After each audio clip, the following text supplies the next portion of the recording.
Smoking causes cancer. Smoking kills. புகைப்பிடித்தல் புற்றுநோயை உண்டாக்கும் மற்றும் உயிரை கொல்லும். Consumption of alcohol is injurious to health. மது அருந்துதல் உடல் நலத்திற்கு கேடு விளைவிக்கும். Be safe, don't drink and drive. பாதுகாப்பாக இருப்பீர், மது அருந்துவிட்டு வாகனம் ஓட்டாதீர்.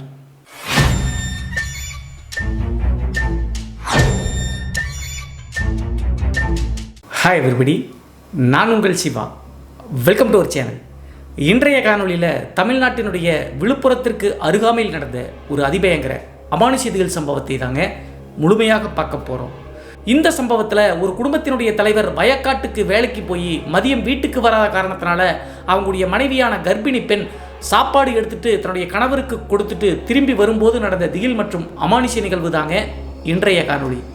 ஸோ இன்றைய காணொலியும் கொஞ்சம் கூட சுவாரஸ்யம் மற்றும் த்ரில்லிங் குறையாமல் நீங்கள் அப்படியே எதிர்பார்க்கலாங்க. இதுபோன்று உங்களுடைய வாழ்க்கையிலும் ஏதாவது திகில் சம்பவம் நடந்துருச்சுன்னா இந்த மின்னஞ்சல் மூலியமாக அதை ஷேர் பண்ணலாங்க. ஒருவேளை மின்னஞ்சலில் டைப் பண்ணுறது கஷ்டமாக இருந்துச்சு அப்படின்னா நம்ம சேனலினுடைய இன்ஸ்டாகிராம் லிங்கை கீழே டிஸ்கிரிப்ஷனில் கொடுத்துருக்காங்க. அதில் போய் ஃபாலோ பண்ணிவிட்டு வாய்ஸ் நோட்டாக கூட ஷேர் பண்ணலாங்க. இது வரைக்கும் நம்ம சேனலை நீங்கள் சப்ஸ்கிரைப் பண்ணாமல் பார்த்துட்டு இருந்தாலும் சரி, புதிய பார்வையாளராக இருந்தாலும் சரி, வீடியோக்கு கீழே இருக்கக்கூடிய சப்ஸ்கிரைப் பட்டன் மற்றும் பெல் ஐக்கான் இரண்டையுமே கிளிக் பண்ணிடுங்க. நம்ம ஷோக்குள்ளே போகலாம்.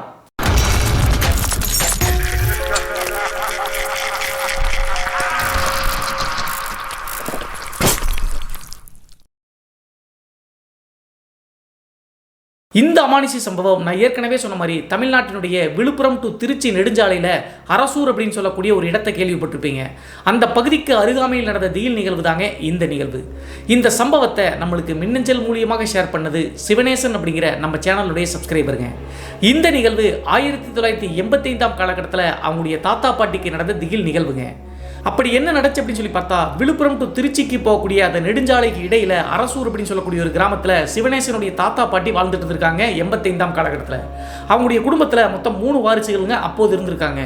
அது மட்டும் இல்லாமல் சிவனேசனுடைய அம்மா அப்போது தான் பார்த்தீங்கன்னா கர்ப்பம் தெரிச்சிருக்காங்க அவங்களுடைய பாட்டியினுடைய வயிற்றில். அதே நேரத்தில் சிவனேசனுடைய தாத்தாவினுடைய பேர் சுப்பையாங்க, அவங்களுடைய பாட்டியினுடைய பேர் கண்மணி. ஏற்கனவே 3 குழந்தைகள், இப்போது வயிற்றில் ஒரு குழந்தை, மொத்தம் 4 குழந்தைகளோடு கண்மணி மற்றும் சுப்பையா வெள்ளாமை செஞ்சுதாங்க வாழ்க்கையை நடத்திட்டு இருக்காங்க. இந்த சுப்பையா அப்படிங்கிற நபருக்கு 4 ஏக்கர் 5 ஏக்கர் பரப்பளவில் வயல் மற்றும் தோட்டம் இருந்திருக்குங்க. அந்த தோட்டத்தை பற்றி சொல்லணும் அப்படின்னா கிராமத்திலிருந்து கிட்டத்தட்ட 1.5 கிலோமீட்டர் தூரம் நடந்து போகணுங்க. 1.5 கிலோமீட்டர் தாண்டி போனோம் அப்படின்னா தென்பண்ணை ஆறு இருக்கு இல்லையா, அந்த ஆற்றினுடைய கிளை ஆறு ஒன்று போகுங்க. அந்த ஆற்றை தாண்டினாதான் இவங்களுடைய தோட்டமே இருக்குங்க.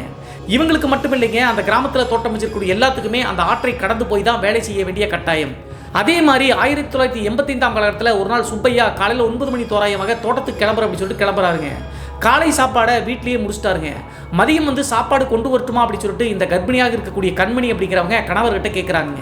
அப்படி கேட்கும்போது, வேண்டாம் நானே வந்துடுறேன், வயிற்று புள்ளத்தாச்சி நீ வர வேண்டாம், வெயில் பயங்கரமாக இருக்கும் அப்படின்னு சொல்லியிருக்காருங்க. சரி அப்படின்னு சொல்லிட்டு நேராக சுப்பையா அந்த 1.5 கிலோமீட்டர் தள்ளி இருக்கக்கூடிய அந்த தென்பண்ணை கிளையாற்றை தாண்டி தோட்டத்தில் போய் வேலை செஞ்சுட்டு இருக்காருங்க. மதியம் 12 மணி 1 மணி ஆகுதுங்க. ரொம்ப நேரமாயும் சுப்பையா வீட்டுக்கு வரல மதிய சாப்பாடுக்காக. அப்போது இந்த கண்மணி அப்படிங்கிறவங்க கர்ப்பமாக இருக்கக்கூடிய காரணத்தினால மீதம் இருக்கக்கூடிய 3 மகன்கள் மற்றும் மகள்கிட்ட அப்பாவுக்கு போய் சாப்பாடு கொடுத்து வரீங்களா அப்படின்னு சொல்லிட்டு கேட்குறாங்க. விளையாட்டு பிள்ளைகள் அப்படிங்கிற காரணத்தினால நான்லாம் போக மாட்டோமா, நீயே போய் கொடு அப்படின்னு சொல்லிட்டு 3 பேரும் தவிர்த்துட்டாங்க. அதற்கு பிறகு கண்மணி என்ன பண்ணாங்க அப்படின்னா, தனியாக வேலை செஞ்சுட்டு பாரு, பசிக்குமே, நம்மளாவது போய் கொடுத்துட்டு வரலாம் அப்படின்னு சொல்லிட்டு அந்த உச்சி வெயில் நேரத்தில் தூக்கு பூசி போட்டு சாப்பாடு எடுத்து கிளம்ப ஆரம்பித்தாங்க. பெரும்பாலும் கிராமத்தில் உச்சி வெயில் நேரத்தில் இந்த கர்ப்பிணி பெண்கள் வர வேண்டாம் அப்படின்னு சொல்லுவாங்க. வெயில் மொட்டை வெயில் அடிக்குங்க, மயங்கி கீழே விழுந்தாங்க அப்படின்னா வயிற்று இருக்கக்கூடிய குழந்தையினுடைய உயிருக்கே ஆபத்து. ஸோ அதனால தான் போகும்போது சுப்பையா வர வேண்டாம், நான் வரேன் அப்படின்னு சொல்லிட்டு போயிருக்காருங்க. ஆனால் ரொம்ப நேரமாயும் அவர் வராத காரணத்தினால தான் வேறு வழி இல்லாமல் கண்மணி தூக்கு போசி எடுத்துக்கிட்டு நேராக அந்த ஆற்றை தாண்டி போலாம்னு சொல்லிட்டு கிளம்புறாங்க. இதில் ஒரு முக்கியமான விஷயம் என்ன அப்படின்னு சொல்லி பார்த்தா, அந்த தென்பண்ணை கிளையாறு இருக்கு இல்லையா, அந்த ஆற்றை ஒட்டி தான் அந்த ஊரினுடைய சுடுகாடும் இருக்குங்க. அதையும் ஒரு காரணமாக வச்சு தான் சுப்பையா வர வேண்டாம் அப்படின்னு சொன்னாருங்க. ஆனால் இந்த கண்மணி அப்படிங்கிற சிவனேசனுடைய பாட்டி கிராமத்தில் வளர்ந்த பெண்மணி அப்படிங்கிற காரணத்தினால அதெல்லாம் பயம் இல்லைங்க. சரி நம்ம போய் கொடுத்துட்டு வரலாம் அப்படின்னு சொல்லிட்டு அந்த தூக்கு போசி எடுத்துகிட்டு நேராக அந்த ஆற்றை தாண்டி தோட்டத்துக்கு போயிட்டாங்க. தோட்டத்துக்கு போகும்போது நான் ஏற்கனவே சொன்ன மாதிரி உச்சி வெயில் நேரங்க. சுப்பையா தன்னுடைய மனைவியை பார்த்துட்டு பயங்கரமாக கண்டபடி திட்டிருக்காருங்க. ஒரு நாள் சாப்பிடாட்டி என்ன, எதுக்கு வந்த அப்படின்னு சொல்லிட்டு திட்டின உடனே, நீங்கள் தான் வரேன்னு சொன்னீங்க, வரல, லேட் ஆயிரும், பசிக்கணும் அப்படின்னு சொல்லிட்டு நினச்சி தான் கொண்டு வந்த அப்படின்னு சொல்லியிருக்காருங்க. உடனே சுப்பையா பசங்க கிட்ட கொடுத்துருக்கலாம்ல அப்படின்னு சொல்லி கேட்கும்போது அவங்க விளையாண்டுட்டு வரமாட்டிட்டாங்க. இப்போ என்ன ஆகி போகுது, சாப்பிடுங்க, நான் கிளம்புறேன் அப்படின்னு சொல்லியிருக்காங்க. அதற்கு பிறகு சுப்பையா மனைவி கொண்டு வந்த சாப்பாடை சாப்பிட்டு முடிச்சுட்டு தூக்கு போச்சியை கையில் கொடுக்குறாருங்க. சரி நீ தனியாக போக வேண்டாம், 4 மணி வரைக்கும் வேலை இருக்கும், வேலையை முடிச்சுட்டு ஒன்றா போகலாம் அப்படின்னு சொல்லிட்டு சுப்பையா சொல்லியிருக்காருங்க. அப்போது கண்மணி என்ன சொல்லியிருக்காங்க அப்படின்னா, அந்த 3 பேரும் இன்னும் மதியம் சாப்பிடல குழந்தைங்க, அதனால் நான் போகிறேன், ஒன்றும் பிரச்சனை இல்லை அப்படின்னு சொல்லிட்டு அந்த தூக்கு போச்சியை வாங்கிட்டு மறுபடியும் ரிட்டர்ன் வந்து பார்த்தீங்கன்னா அந்த சுடுகாடு மற்றும் தென்மண்ணை கிளையாரை தாண்டி நேராக வீட்டுக்கு வந்து சேர்ந்துட்டாங்க. அதற்கடுத்து 4 மணி 4:30 மணி தோராயமாக தோட்டத்தில் இருக்கக்கூடிய எல்லா வேலையும் முடிச்சுட்டு சுப்பையா கிராமத்துக்கு போறாருங்க. கிராமத்துக்கு போயிட்டு பக்கத்து வீட்டுக்காரங்களோடு சேர்ந்து திண்ணையில் உட்காந்து பேசிட்டு இருக்காருங்க இந்த சுப்பையா அப்படிங்கிறவரு. அந்த டைம் 4:30 மணி 5 மணி ஆன உடனே இந்த கண்மணி என்ன பண்றாங்க அப்படின்னா, நேராக கிச்சனுக்கு போய் நைட்டுக்கு வந்து பார்த்தீங்கன்னா காய்கறியை வெட்டி வைக்கலாம் அப்படின்னு சொல்லிட்டு கிச்சனில் காய்கறியை வெட்டிட்டு இருக்காங்க. அப்போது கண்மணிக்கு தன்னை யாரோ பின்தொடர மாதிரி ஒரு உணர்வு தென்பட்டு இருக்குங்க. டக்குன்னு திரும்பி பார்க்குறாங்க, யாருமே இல்லை. அது மட்டும் இல்லாமல் வீட்டுக்குள்ள கிச்சனுக்கு பின்னாடி தன்னை யாரும் நின்று பார்க்குற மாதிரியே கண்மணிக்கு உணர்வு தென்பட்டுருக்குங்க. அந்த டைமில் இந்த கண்மணி என்ன நினச்சிட்டாங்க அப்படின்னு சொல்லி பார்த்தா, கர்ப்ப காலத்தில் சில பேருக்கு இந்த பயம் அப்புறம் உணர்வு அப்படிலாம் காரணமே இல்லாமல் தட்டுப்படுங்க, அது மாதிரி தான் அப்படி சொல்லிட்டு நினச்சிட்டு மறுபடியும் காய்கறிகளை வெட்டிட்டு இருக்காங்க. கிட்டத்தட்ட ஒரு 5 நிமிடம் 10 நிமிடம் வெட்டிட்டு டக்குன்னு வந்து பார்த்தீங்கன்னா எல்லாத்தையும் முடிச்சுட்டு ஹாலுக்கு போகலாம் அப்படின்னு சொல்லிட்டு திரும்புகிறாங்க. திரும்பும்போது கண்மணிக்கு தன்னுடைய வாழ்நாளில் பார்க்கவே முடியாத ஒரு காட்சி அப்படின்னு சொல்லலாங்க. என்ன நடந்துச்சு அப்படின்னு சொல்லி பார்த்தா, கிச்சனில் இருக்கக்கூடிய ஒரு ஸ்லாப் மாதிரி இருக்கக்கூடிய பகுதியில் தான் காய்கறி வெட்டியிருக்காங்க. டேர்ன் பண்ணி திரும்பும்போது ஆப்போசிட் சைடில் கிட்டத்தட்ட ஒரு அடி டிஸ்டன்ஸ்லேயேங்க பயங்கரமான ஒரு மர்மமான உருவம் அப்படியே நிற்கிதுங்க. அந்த உருவத்தை பார்த்த உடனே ஒரு அடி கூட நகரலிங்க, அப்படியே ஸ்டன்னான மாதிரி நின்றுட்டாங்க. அது மட்டும் இல்லாமல் அந்த உருவத்தினுடைய தோற்றம் முழுவதும் பார்த்தீங்கன்னா பயங்கரமாக முடிங்க. அதே நேரத்தில் விகாரமான முகத்தோட்டத்தோடு பல்லெல்லாம் ஒரு மாதிரி இருக்குங்க. அந்த காட்சியை நேருக்கு நேர் பார்த்த காரணத்தினால கண்மணினால கொஞ்ச நேரம் எதுவுமே பேச முடியலைங்க. அதற்கடுத்து டக்குன்னு சுதாரிச்சுக்கிட்டு பயங்கரமாக சத்தம் போட்டாங்க.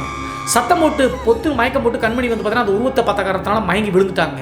அதற்கடுத்து திண்ணையில் அங்கிருந்த ஆம்பளைகள்லாம் வேகமாக கிச்சனுக்குள்ளே ஓடி வர்றாங்க. என்னாச்சு அப்படின்னு சொல்லிட்டு ஓடி வந்து பார்க்கும்போது கர்ப்பமாக இருக்கக்கூடிய அந்த கண்மணி அப்படிங்கிறவங்க மயக்கம் போட்டு கீழே விழுந்துருக்காங்க.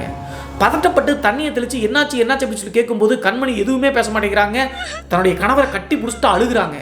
அதற்கு பிறகு பக்கத்து வீட்டுக்கார நபர்கள்லாம் போனதுக்கு பின்னாடி கண்மணி வந்து அவங்களுடைய கணவர்கிட்ட நடந்த விஷயங்கள் அனைத்தையும் சொல்லியிருக்காங்க. அப்போது கணவர் என்ன சொல்லியிருக்காரு அப்படின்னு சொல்லி பார்த்தா, நீ பயப்படாத, இது வெறும் கற்பனை தான், கர்ப்பமாக இருக்கும்போது இப்படி வித்தியாசமாக உணர்வுகள் தென்படுவது சகஜம் தான் அப்படின்னு சொல்லியிருக்காருங்க. இது உண்மையும் கூட தாங்க. பெரும்பாலும் பெண்கள் வந்து பார்த்தீங்கன்னா கர்ப்பம் தெரிக்கும் போது தேவையில்லாத விஷயங்களுக்கு பயப்படுவாங்க. அதே மாதிரி இல்லுஷனாக சில தெரியாத விஷயங்களும் கூட தெரிகிற மாதிரி உணர்வுகள் அவங்களுக்கு தென்படும். ஸோ அது மாதிரி தான் அப்படி சொல்லிட்டு ஃபஸ்ட்டு கண்மணி நினச்சாங்க. இப்போது கணவரும் அப்படி தான் சொல்கிறாங்க. அதற்கு பிறகு முதல் முறை பார்த்தனால கண்மணியும் அதுதான் உண்மை அப்படின்னு சொல்லிட்டு நினச்சிட்டாங்க. டக்குன்னு அந்த உருவத்தை பார்த்தாங்க இல்லையா, அது கற்பனை தான், அந்த கற்பனையான உருவத்தை நம்ம அப்படி பார்த்துருக்கோம் அப்படின்னு சொல்லிட்டு தன்னைத்தானே சமாதானப்படுத்திட்டாங்க. அதற்கடுத்து ஒரு வார காலகட்டம் கண்மணி வந்து பார்த்தீங்கன்னா படாத பாடுபட்டாங்க.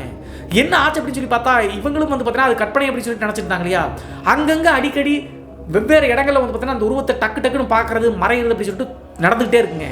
கணவர்கிட்ட சொன்னால் நம்ப மாட்டேங்கிறாரு. இவங்களும் வந்து பார்த்தீங்கன்னா அது நம்ம சும்மா தட்டுப்படுது அப்படின்னு சொல்லிட்டு அந்த உருவத்தை பார்த்தாலும் கூட பயப்படாமல் அவங்க பாட்டு அவங்களுடைய வேலையை செய்ய ஆரம்பிச்சிட்டாங்க.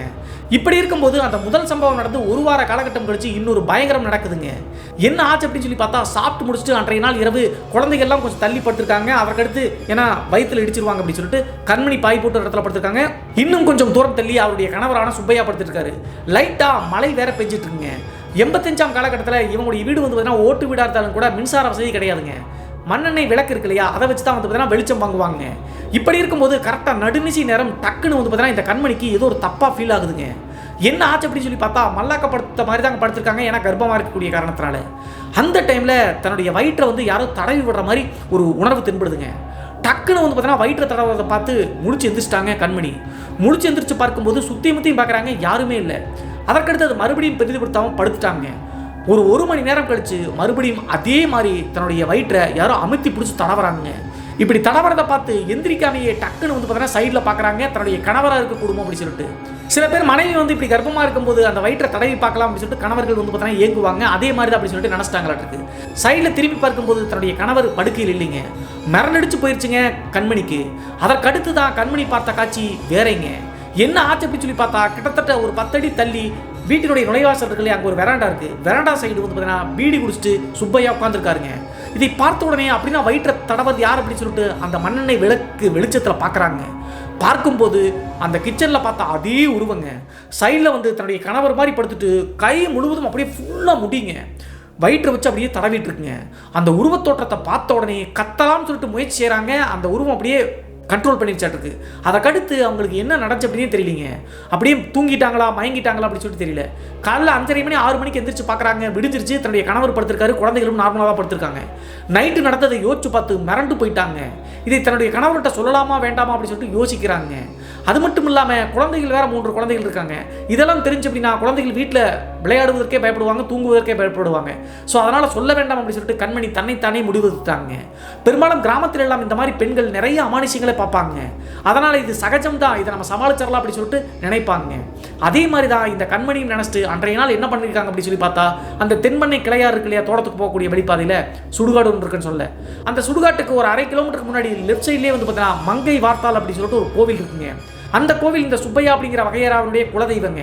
அது பொது கோவில் கிடையாதுங்க, ஒவ்வொரு வகையறாவுக்கும் ஒவ்வொரு கோவில் வச்சிருப்பாங்க. ஸோ அது மாதிரி அந்த மங்கை வார்த்தால் அப்படிங்கிற அந்த கோவில் வந்து பார்த்தீங்கன்னா இந்த சுப்பையாவினுடைய வகையறாவுடைய குலதெய்வங்க. சரி, குலதெய்வ கோயிலுக்கு போயிட்டு நம்ம சாமி கும்பிட்டு வரலாம் அப்படின்னு சொல்லிட்டு தோட்டத்துக்கு வந்து சுப்பையாவை வேலைக்கு அனுப்பிட்டு இந்த 3 பேரும் விளையாடிட்டு இருக்கும்போது நேராக கண்மணி அந்த மங்கை வார்த்தால் அப்படிங்கிற குலதெய்வ கோவிலுக்கு போகிறாங்க. அங்கே கோயிலுக்கு போயிட்டு சாமி கும்பிட்டு ஒரு எதிர் மனுஷங்கிட்ட எப்படி எல்லாத்தையும் சொல்லுவாங்களோ அதை மாதிரி உட்காந்து எல்லாத்தையும் விலாவரியாக கண்மணி எக்ஸ்பிளைன் பண்ணியிருக்காங்க அந்த சாமி சிலைக்கு முன்னாடி.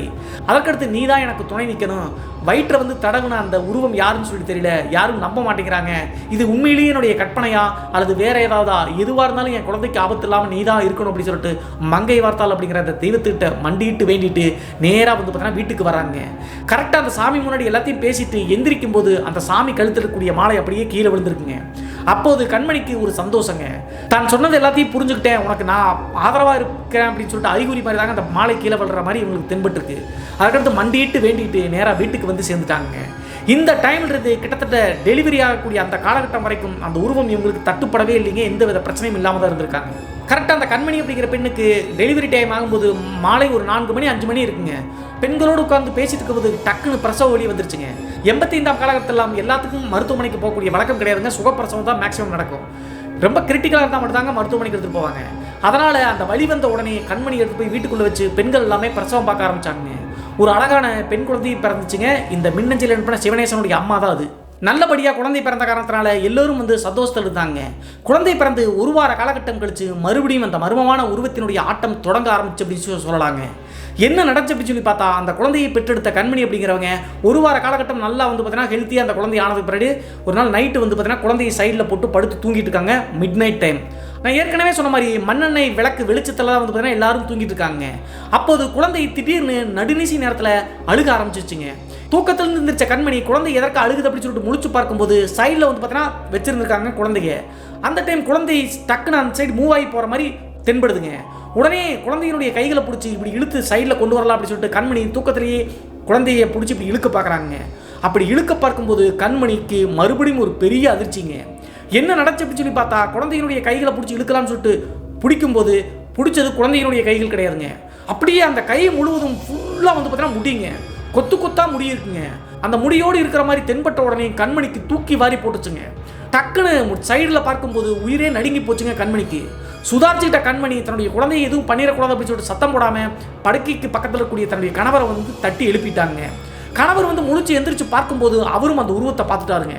பார்த்த உடனே பயப்படாமல் என்ன பண்ணிட்டார் அப்படின்னா, அருவாளை வந்து பார்த்தீங்கன்னா எப்போதுமே கையில் வச்சிருப்பாருங்க. எதுக்காக அப்படின்னா, இந்த மாதிரி அமானுஷங்கள் தட்டுப்படுன்னு சொன்னாங்க இல்லையா, குழந்தையினுடைய பாதுகாப்புக்காக சைடில் வந்து பார்த்தீங்கன்னா செருப்பு அருவாளை வைப்பது வழக்கம் அந்த காலத்தில். அந்த அருவாளை எடுத்து அந்த உருவத்தை பார்த்து வெட்டலாம்னு சொல்லிட்டு வீசியிருக்காருங்க. வீசின உடனே அந்த உருவத்தினுடைய முடி இருக்கும் இல்லையா, அந்த முடி ஒரு 1 அடி 1.5 அடி முடி அருவா வெட்டிருச்சுங்க. அந்த முடி அப்படியே டக்குன்னு வந்து பார்த்தீங்கன்னா சுப்பையா பிடிச்சிட்டாருங்க. அதற்கடுத்து இந்த நிகழ்வு நடந்துகிட்டே இருக்கும்போது அந்த சைடில் இருந்து அந்த உருவம் வந்து பார்த்தீங்கன்னா மின்னல் வேகத்தில் பயங்கரமான ஒரு சத்தத்தை எழுப்பிட்டு டக்குன்னு வந்து பார்த்தீங்கன்னா அப்படியே டிஸப்பேர் ஆகிற மாதிரி ஆயிடுச்சுங்க. அதற்கடுத்து எந்திரிச்சு வந்து பார்த்தீங்கன்னா கையில் வச்சிருக்கக்கூடிய முடியை பிடிச்சி பார்க்குறாங்க. 1.5 அடிக்கு முடி அப்படியே இருந்திருக்கு. அந்த முடி வந்து பார்த்தீங்கன்னா ஒரு நார்மல் மனுஷனுடைய முடி மாதிரி இருக்காதுங்க. இதெல்லாம் நம்புற மாதிரி இல்லையே அப்படின்னு சொல்லிட்டு உங்களுக்கு யோசிக்கலாங்க. ஆனால் நினச்சி பாருங்க, இது உண்மையிலேயே நடந்துருச்சுன்னா எப்படி ஒரு பயம் இருந்திருக்கும் அப்படின்னு சொல்லிட்டு. ஆனால் அந்த டைம்லாம் வந்து பார்த்தீங்கன்னா இந்த மாதிரி நிறைய அப்நார்மல் விஷயங்கள் வந்து பார்த்தீங்கன்னா நடந்துச்சுங்க. நம்ம தாத்தா பாட்டிகிட்ட கேட்டோம் அப்படின்னா சொல்லுவாங்க. ஸோ அதற்கு பிறகு சுப்பையா என்ன பண்ணார் அப்படின்னா, அந்த மர்மமான உருவத்தினுடைய முடியை வந்து ஒரு பாலித்தீன் கவரில் கட்டிட்டு மங்கை வார்த்தால் அப்படிங்கிற சாமி இருக்கு இல்லையா, அந்த சாமியினுடைய திருநீர் எடுத்து ஒரு பர்டிகுலர் இடத்துல வந்து பார்த்தீங்கன்னா அந்த முடியை வச்சு சுற்றி வந்து வட்டம் போட்டு விட்டாருங்க. இவங்க ஏன் இப்படி பண்ணாங்க அப்படின்னு சொல்லிட்டு இந்த வீடியோவை தொடர்ந்து பாருங்க, புரியும். சுப்பையா ஒரு காரணத்தோடு தாங்க இதை செஞ்சுட்டு இருக்காரு. அந்த காலகட்டத்தில் இல்லாமல் ஒரு ஆன்மாவினுடைய முடி வந்து அப்படிங்கிறது ரொம்ப முக்கியமுங்க அந்த ஆன்மாவுக்கு. அந்த முடியை வச்சு ஒரு மாந்திரிகவாதிகிட்ட கூப்பிட்டு அதை கண்ட்ரோல் பண்ண சொன்னா கண்ட்ரோல் பண்ண முடியுங்க. அது மட்டும் இல்லாமல் அது வாழ்நாள் முழுவதும் அந்த முடிக்கு சொந்தமான ஆன்மா வந்து அடிமையாகவே இருக்க வேண்டியது வருங்க. ஸோ அதனால் பெரும்பாலும் அதை திருப்பி வாங்க தாங்க பார்க்கும். ஸோ இதெல்லாம் தெரிஞ்சுக்கிட்ட சுப்பையா அந்த மங்கை வார்த்தால் அப்படிங்கிற சாமியினுடைய திருநீரை வட்டம் மாதிரி போட்டு நடுவில் வந்து பார்த்தீங்கன்னா அந்த பாலித்தீன் கவரில் முடியை போட்டு வச்சுட்டாருங்க. இந்த நிகழ்வெல்லாம் நடந்த பிறகு கண்மணி அப்படிங்கிறவங்க எந்திரிச்சு பயங்கரமாக அழுகுறாங்க. நான் சொன்னேன் இல்லைங்க, நீங்கள் நம்ப மாட்டேன்றீங்க, முதல் முறையே அந்த கிச்சனில் அந்த உருவத்தை பார்த்தேன்னு சொன்னேன் இல்லையா, நீங்கள் சொல்லி எதையோ சமாளிச்சிட்டீங்க, இதுதான் என்னை டெய்லி பயமுறுத்திட்டு இருக்கு அப்படின்னு சொல்லியிருக்காங்க. அப்போது சுப்பையா அது நம்மளுடைய பிடியில் இருக்குது, எப்படியும் நம்மகிட்ட வந்து மண்டிட்டு தான் ஆகணும், நீ பயப்படாத அப்படி சொல்லிட்டு ஆறுதல் சொல்லியிருக்காருங்க. அதே மாதிரி அன்றைய இரவை எப்படியோ முடிச்சுட்டு அடுத்த நாள் பகலும் முடியுதுங்க. அதற்கு அடுத்த நாள் இரவு நடந்தது இன்னும் ஒரு பயங்கரத்தின் உச்சம் அப்படி சொல்லலாங்க. அடுத்த நாள் இரவு சாப்பிட்டு முடிச்சுட்டு எல்லாரும் பக்கத்தில் நெருக்கி வந்து படுத்திருக்காங்க. அந்த குழந்தையை வந்து பார்த்தீங்கன்னா கண்மணி மற்றும் சுப்பையாவுக்கு நடுவில் அந்த பிறந்த குழந்தையை போட்டு படுத்திருக்காங்க. கரெக்டாக நடுநிசி நேரம் 1 மணி to 2 மணி இருக்குங்க. அந்த டைமில் சடனாக வீட்டை சுற்றி யாரோ பயங்கரமாக அழுகை சத்தம் கேட்குதுங்க. அந்த அழுகை சத்தத்தை கேட்ட உடனே கண்மணி தாங்க டக்குன்னு முதல்ல எந்திரிக்கிறாங்க. அதற்கடுத்து தன்னுடைய கணவரை எழுப்பி விட்ட உடனே அவர் படுக்கையிலிருந்து எந்திரிச்சு காது கொடுத்து அவரும் கேட்குறாருங்க. அப்போது 2 பேர்த்துக்குமே அந்த அழுகுரல் பயங்கர ஆவேசமாக கேட்குதுங்க. அப்போதே இந்த சுப்பையா அப்படிங்கிற நபருக்கு புரிஞ்சிருச்சுங்க, அந்த ஆன்மா தான் இதையெல்லாம் செய்யுது அப்படின்னு சொல்லிட்டு. உண்மையிலேயே அது ஆன்மா கிடையாதுங்க, அது என்ன அப்படின்னு சொல்லி சொல்கிறேன்.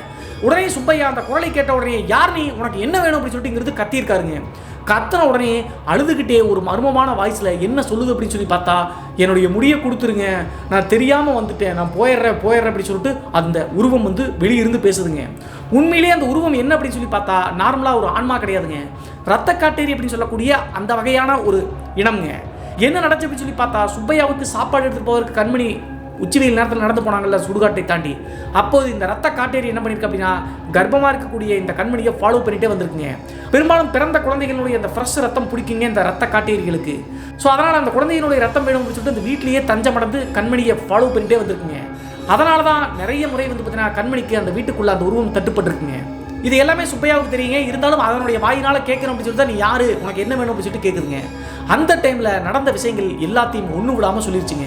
நான் உனக்கு முடிய கொடுக்குறேன், நீ எப்படி வந்த, எதற்கு வந்த, நீ ஏன் சொல்லு அப்படின்னு சொல்லி கேட்கும்போது அங்கிட்டிருந்தே வந்து பார்த்தீங்கன்னா அந்த ஹஸ்கியான வாய்ஸில் அந்த காட்டேரி பேசுதுங்க.